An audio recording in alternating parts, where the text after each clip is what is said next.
For those of you who don't already know, I'm Paul, Victoria's father, which you may have guessed when you saw me walking up the aisle with her earlier. And it's, as I say, it's a delight to see you all here today on this very special day.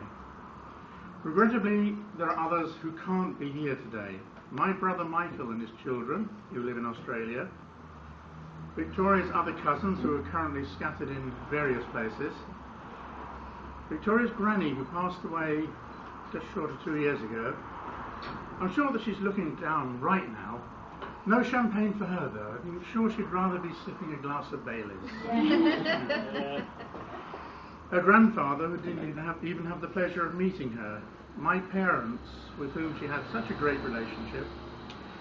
Darren's grandparents, Charles and Mary of the Kennedy clan, hence the kilts. His Uncle George, who gave him his love of gadgets, and his dear friend John, who will always be close to his heart. But they're all here in spirit, and they'll all be celebrating with us on this special day.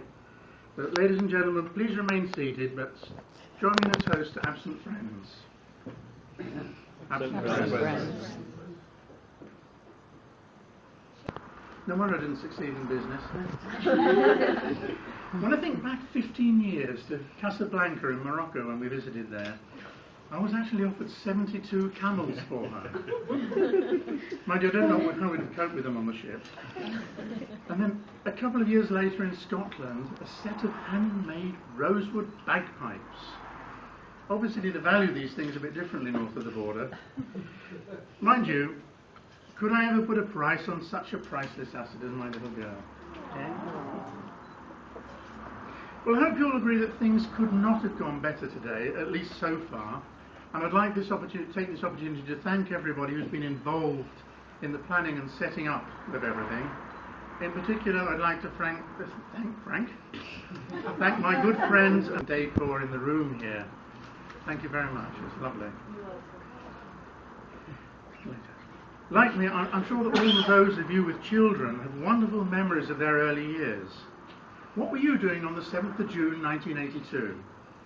Well, in 1929, the Vatican City became a sovereign state on that day. In 1977, we celebrated the Queen's Silver Jubilee. And in 1982, my daughter Victoria was born. Well, no, actually, it was the 7th of April, 8 weeks early, already showing the signs of impatience. And so followed 23 years of pure happiness and joy. The mathematicians amongst you might have noticed. It was interspersed with 6 years of nightmare years of teenhood before she went off to university. When I was putting this little speech together, I couldn't resist having and it brought a lump to my throat, I must admit. Those pictures of you running around the garden naked. Hopefully you've grown out of that.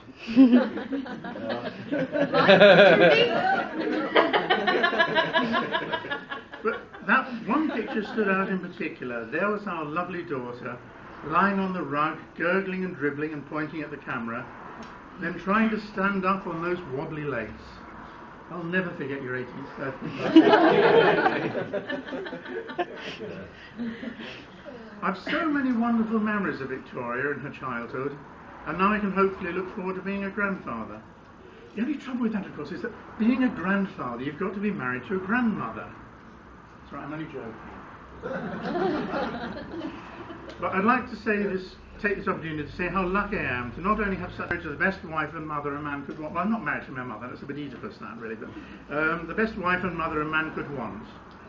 She and Victoria have always had such a brilliant mother-daughter relationship.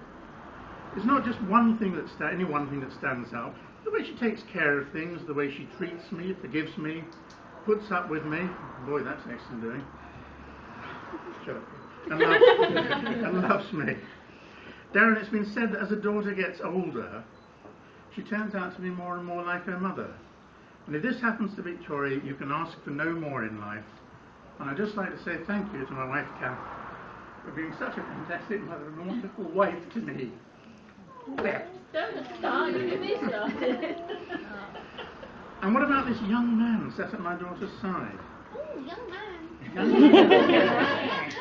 We've not known him that long, and I haven't got all the dirt on him yet. But over the months, we've grown very fond of him. A man of impeccable taste. I mean, he chose Victoria, didn't he? Yeah. Some of his other allegiances leave a little bit to be desired, like a certain motor racing team and drivers will remain unmentioned. I'm sure you'll eventually see the error of your ways. But from the very first moment we saw them, we could feel the love between them. Their faces were radiant, their body language spoke volumes. And when he took me on one side, as used to happen, but doesn't very much these days perhaps, to ask for her hand in marriage, I had a very good gut feeling about this lad. And then to cap it all, he went down on one knee on the stage after Victoria's New Year's Eve gig, and in front of the entire audience read a poem he had written, proposed to her, and gave her a single red rose. And well, you still owe me 4 quid.